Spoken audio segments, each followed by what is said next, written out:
আউযু বিল্লাহি মিনাশ শাইতানির রাজিম বিসমিল্লাহির রহমানির রহিম। ইসলামী আন্দোলন সাফল্যের শর্তাবলী ৫১ নং পৃষ্ঠা থেকে অধ্যয়ন করছি।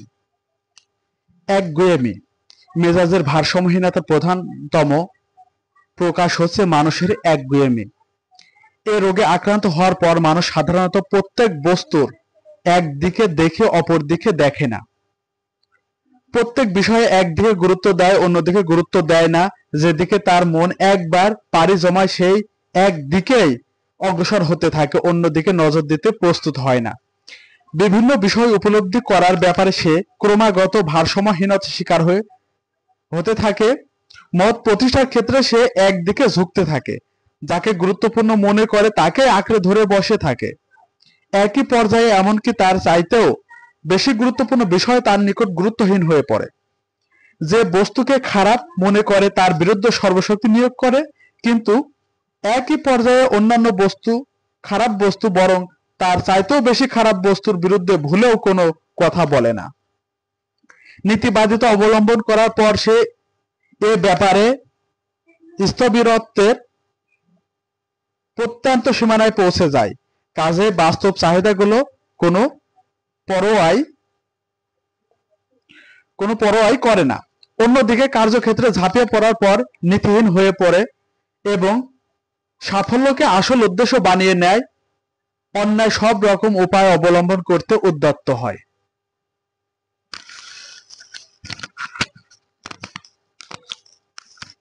একদেশদর্শিতা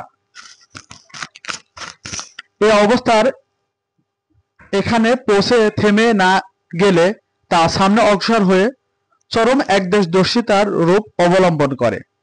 অতঃপর মানুষ নিজের মনের উপর প্রয়োজনের অধিক জোর দিতে থাকে, মতবিরোধের ব্যাপারে কঠোরতা অবলম্বন করে, অন্যের চিন্তা ও দৃষ্টিভঙ্গি ন্যায়ের দৃষ্টিতে দেখে না এবং বুঝতে চেষ্টা করে না, বরং প্রত্যেকটি বিরোধী মতের নিকৃষ্টতম অর্থ করে তা হেয় প্রতিপন্ন করতে ও দূরে নিক্ষেপ করতে চায়। এর ফলে দিনের পর দিন সে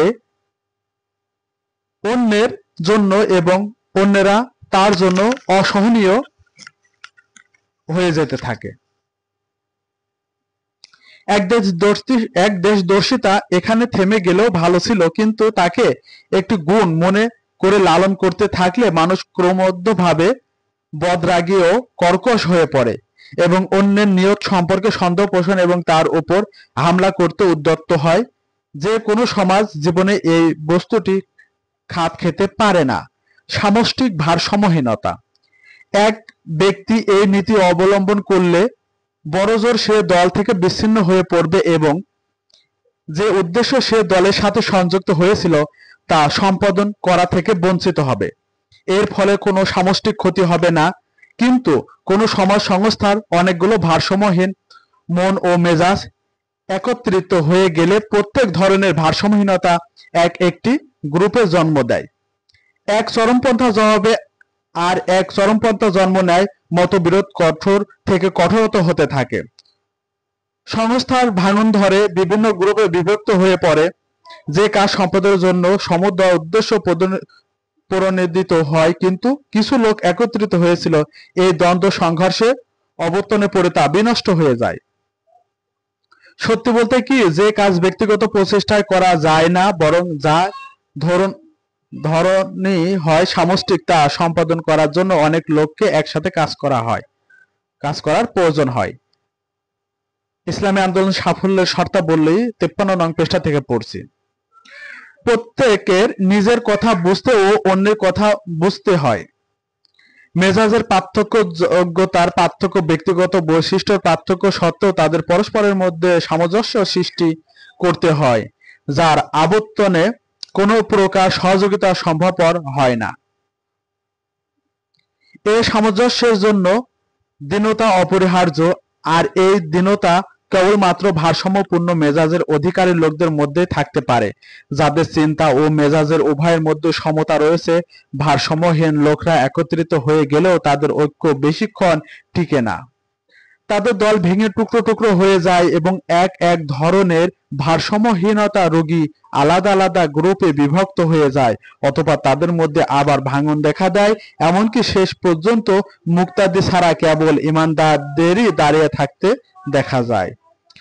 যারা ইসলামের জন্য কাজ করেন এবং ইসলামী আন্দোলনের ভিত্তিক জীবন ব্যবস্থা সংশোধন ও পুনর্গঠনের প্রণা ও ইচ্ছা পোষণ করে, তাদের একত্রিত করে আত্মপর্যালোচনা করার মাধ্যমে এই ভারসাম্যহীনতা উদ্যত যাবতীয় সমস্যা থেকে নিজেদের বাঁচাতে হবে এবং তাদের দলের সীমানার মধ্যে যাতে করে এই রোগ মাথাচাড়া দিতে না পারে সেই দিকে ব্যবস্থা গ্রহণ করতে হবে।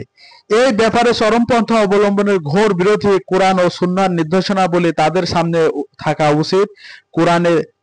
কোরআন দ্বীনের ব্যাপারে অধিক বাড়াবাড়ি করাকে আহলে কিতাবীদের মৌলিক ভ্রান্তি গণ্য করেছে। ইয়া আহলাল কিতাবি লা তাগলু ফি দীনিকুম, এবং রাসূলুল্লাহ সাল্লাল্লাহু আলাইহি ওয়াসাল্লাম নিজের অনুসারীদের এই থেকে মুক্তি দেওয়ার জন্য নিম্নোক্ত ভাষায় তাগিদ করেছেন: সাবধান, তোমরা ধর্মের দ্বীনের ব্যাপারে বাড়াবাড়ি করো না, কেননা তোমাদের পূর্ববর্তীরা ধর্মের ব্যাপারে বাড়াবাড়ি করে ধ্বংস হয়েছে। ইবনে মাজাহ 3029 নং। হযরত আব্দুল্লাহ ইবনে মাসউদ রাদিয়াল্লাহু আনহু হতে বর্ণিত, রাসূলুল্লাহ সাল্লাল্লাহু আলাইহি ওয়াসাল্লাম এক বক্তৃতায় 3 বার বলেন, হালাকাল মুতানতিউন, অর্থাৎ কঠোরতা অবলম্বনকারী ও বাড়াবাড়ির পথ আশ্রয় গ্রহণকারী ধ্বংস হয়ে গেল। ইসলামী আন্দোলন সাফল্যের শর্তাবলী 54 নং পৃষ্ঠা থেকে অধ্যয়ন করছে। রাসূলুল্লাহ সাল্লাল্লাহু আলাইহি ওয়াসাল্লাম তার দাওয়াতের বৈশিষ্ট্য বর্ণনা প্রসঙ্গে বলেন,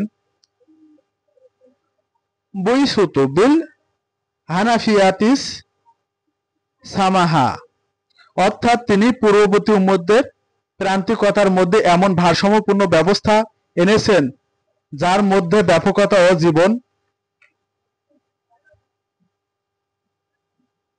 ধারণের প্রত্যেকটি দিকের প্রতি নজর দেওয়া হয়েছে। এ দানকারীদের যে পদ্ধতিতে কাজ করতে হবে এর প্রথম আহ্বায়ক তা নিম্নোক্ত রূপে শিখিয়েছেন: সহজ করো, কঠিন করো না, সুসংবাদ দাও, ঘৃণা সৃষ্টি করো না। বুখারী 69 নং। তোমাকে সহজ করার জন্য পাঠানো হয়েছে, কঠিন করার জন্য নয়। তিরমিজি 147। কখনো এমন হয়নি যে রাসূলুল্লাহ সাল্লাল্লাহু আলাইহি ওয়াসাল্লামকে দুটি বিষয়ের মধ্যে কোনটি অবলম্বন করার সুযোগ দেওয়া হয়েছে এবং তিনি তার মধ্যে থেকে সবচাইতে সহজটাকে গ্রহণ করেননি, তবে যদি তা গুনাহের নামান্তর না হয়ে থাকে। আল্লাহ কোমল ব্যবহার করেন, তাই তিনি সকল ব্যাপারে কোমল ব্যবহার পছন্দ করেন। বুখারী 5599 নং হাদিস। যে ব্যক্তি কোমল ব্যবহার থেকে বঞ্চিত সে কল্যাণ থেকে সম্পূর্ণরূপে বঞ্চিত। মুসলিম শরীফের হাদিস 6362 নং হাদিস। 55 নং পৃষ্ঠা থেকে পড়ছি। ইসলামী আন্দোলন সাফল্যের শর্তাবলী, মানবিক দুর্বলতার পয়েন্ট। আল্লাহ কোমল ব্যবহার করেন এবং তিনি কোমল ব্যবহারকারীদেরকে পছন্দ করেন। তিনি কোমলতার ফলে এমন কিছু দান করেন যা কঠোরতা ও অন্যান্য কোনো ব্যবহারের ফলে দান করেন না। মুসলিম শরীফের হাদিস 6365 নং।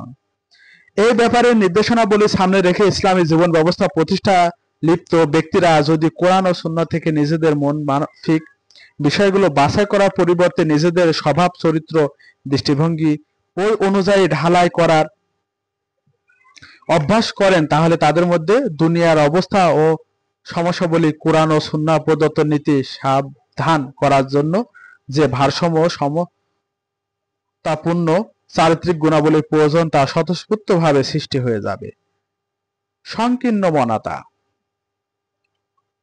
ভারসাম্যহীন মেজাজের সাথে সামঞ্জস্যশীল আর একটু দুর্বলতা মানুষের মধ্যে দেখা যায়, একে সংকীর্ণ মনতা বলা যায়। কোরআনে একে গুনাহে নাফস বলা হয়েছে। এই সম্পর্কে কোরআনে বলে, যে ব্যক্তি এর হাত থেকে মুক্তি পেয়েছে সে সাফল্য লাভ করেছে। ওয়ামাই উকা শুয়াহা নাফসি ফাউলা ইয়াহুকুম মুফলিহুন। এবং কোরআন একে তাকওয়া ও ইহসানের পরিবর্তে একটি ভ্রান্ত ঝোঁকের প্রবণতা রূপে গণ্য করেছে। এ রোগে আক্রান্ত ব্যক্তি নিজের জীবনের পরিবেশের অন্যান্য জন্য খুবই কমই স্থান রাখতে চায়। সে নিজে যত বিস্তৃত হোক না কেন, নিজের স্থান থেকে তার নিকট তা অত্যন্ত সংকীর্ণই দৃষ্টিগোচর হয়। আর অন্য লোক তার জন্য নিজেই যত সংকুচিত করুক না কেন, সে অনুভব করে যেন তারা অনেকে ছড়িয়ে আছে। নিজের জন্য সে সব রকমের সুযোগ সুবিধা চায়, কিন্তু অন্যের জন্য কোনো প্রকার সুযোগ সুবিধা দিতে চায় না। নিজের সৎ কাজগুলো নিছক ঘটনাক্রমে সংঘটিত হয়েছে বলে মনে করে। ইসলামী আন্দোলন সাফল্যের শর্তাবলী ৫৬ নং পৃষ্ঠা থেকে অধ্যয়ন করছি। নিজের দোষ তার দৃষ্টিতে ক্ষমাযোগ্য হয়ে থাকে কিন্তু অন্যের দোষ সে ক্ষমা করতে পারে না। নিজের অসুবিধাগুলোকে সে অসুবিধা মনে করে, কিন্তু অন্যের অসুবিধাগুলো তার দৃষ্টিতে নিছক বাহানাবাজি মনে হয়। নিজের দুর্বল কারণ সে যে সুবিধা ভোগ চায়, অন্যকে তা দিতে প্রস্তুত নয়। অন্যের অক্ষমতা পরোয়া না করে সে তাদের নিকট চরম দাবি পেশ করে, কিন্তু নিজের অক্ষমতার ক্ষেত্রে এমন দাবি পূরণ করতে সে রাজি থাকে না। নিজের পছন্দ অপছন্দ মাফিক ও রুচি সে অন্যের উপর চাপিয়ে দেওয়ার চেষ্টা করে, কিন্তু অন্যের রুচি ও পছন্দ অপছন্দের প্রতি সম্মান প্রদর্শন করার জন্য সে একটুও চেষ্টা করে না। এ অসৎ গুণটি বাড়তে বাড়তে চগলখড়ি ও অন্যের দোষ খুঁজে বেড়ানো এমন পর্যায়ে পৌঁছে যায় যে সে অন্যের সামান্য দোষের সমালোচনা করে, কিন্তু নিজের দোষের সমালোচনা লাফিয়ে ওঠে। এই সংকীর্ণ মনতা আর একরূপ হচ্ছে দ্রুত ক্রোধান্বিত হওয়ার, অহংকার করা ও পরস্পরকে বরদাস্ত না করা। সমাজ জীবনে এহেন রোগে আক্রান্ত ব্যক্তি এই ব্যক্তির সাথে চলাফেরাকারী প্রত্যেকটি লোকের জন্য বিপদস্বরূপ।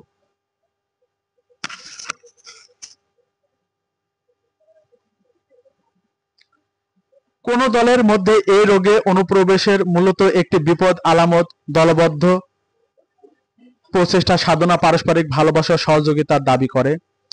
এছাড়াও চার ব্যক্তিও একত্রে মিলেমিশে কাজ করতে পারে না, কিন্তু সংকীর্ণ মনতা ভালোবাসা ও সহযোগিতা সৃষ্টির সম্ভাবনা হ্রাস করে এবং অনেক সময় ওগুলোকে খতম করে দেয়।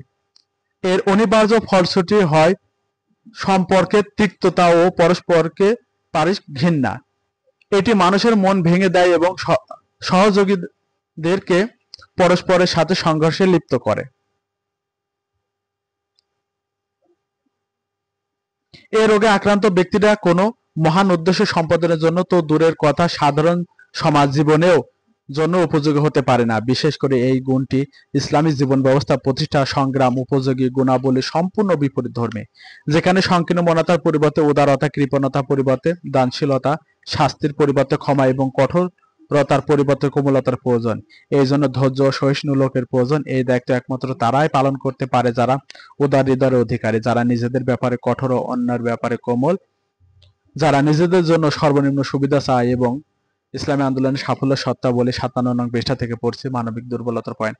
অন্যের জন্য চায় সর্বোচ্চ সুবিধা, যারা নিজেদের দোষ দেখে কিন্তু অন্যের গুণ দেখে, যারা কষ্ট দেওয়ার পরিবর্তে কষ্ট বরদাস্ত করতে অভ্যস্ত বেশি, এবং চলন্ত ব্যক্তিদের ঠেলে ফেলে দেওয়ার পরিবর্তে যারা পড়ে যাচ্ছে তাদের হাত ধরে টেনে তোলার সক্ষমতা রাখে। এই ধরনের লোকদের সমন্বয়ে গঠিত দল কেবল নিজেদের বিভিন্ন অংশকে মজবুত ভাবে সংযুক্ত রাখবে না, বরং তার চারপাশে সমাজের বিক্ষিপ্ত অংশকেও বিন্যস্ত করতেও নিজের সাথে সংযুক্ত করতে থাকে। বিপরীত পক্ষে সংকীর্ণ মনা লোকদের দল নিজে তো বিক্ষিপ্ত হবে, উপরন্তু বাইরের যে সমস্ত লোকও তাদের সংস্পর্শে আসবে তাদের মনে ঘৃণা সঞ্চার করে নিজেদের থেকে দূরে সরিয়ে দেবে। দুর্বল সংকল্প। এই রোগটি মানুষের মধ্যে খুব বেশি দেখা দেয়। এর তাৎপর্য হচ্ছে এই যে কোনো আন্দোলনের ডাকে মানুষ অন্তর থেকে সাড়া দেয়। প্রথম বেশ কিছু জোশ দেখায়, কিন্তু সময় অতিবাহিত হওয়ার সাথে সাথে তার জোশের ভাটা পড়ে।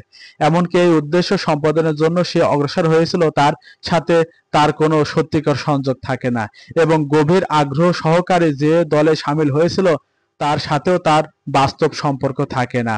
সমস্ত যুক্তির ভিত্তিতে সে এই আন্দোলনকে সত্য বলে মেনে নিয়েছিল, সেগুলোর উপর সে তখনও নিশ্চিত থাকে।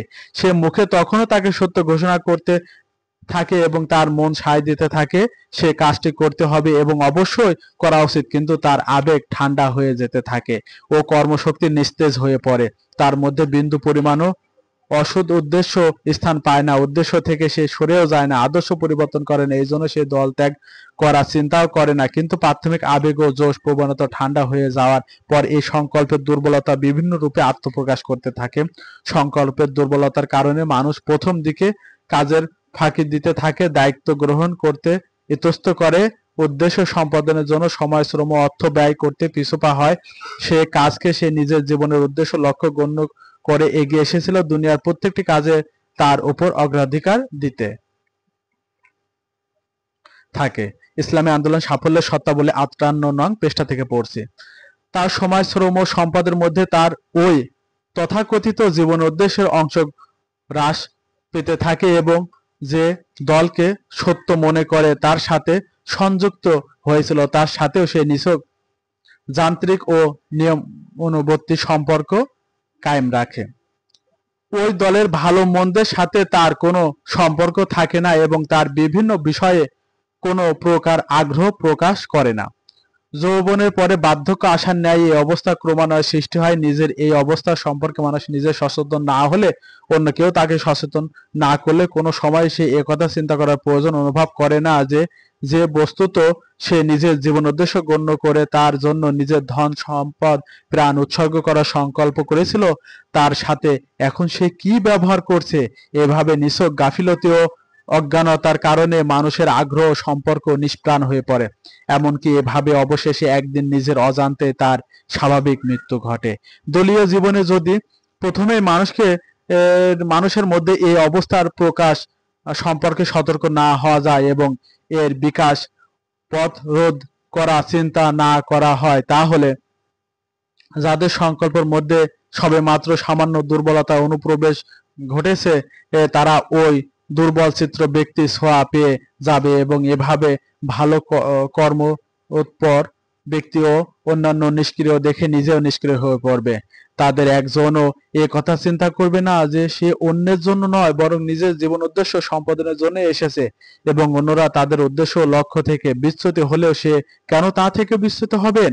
তাদের এমন একদল লোকের সাথে তুলনা করা যেতে পারে যারা অন্য সাথীদের দেখা দেখে জান্নাতের পথ পরিহার করে, অর্থাৎ জান্নাত যেন তারা নিজের মঞ্জিলে মকসুদ ছিল না, অথবা অন্য সাথীদের জান্নাতে যাওয়া সত্ত্বে যেন সে জান্নাতে যেতে চাচ্ছিল, আর সম্ভবত অন্য সাথীদের জাহান্নামের দিকে যেতে দেখে সে তাদের সাথে জাহান্নামে যাবার সংকল্প করবে, কারণ তার নিজের কোনো উদ্দেশ্যই নেই, অন্যের উদ্দেশ্য তার উদ্দেশ্য। এই ধরনের মানসিকতার অবস্থা মধ্যে যারা বিচরণ করে তারা সর্বদাই নিষ্ক্রিয় লোকদের দৃষ্টান্ত স্বরূপ গ্রহণ হয়।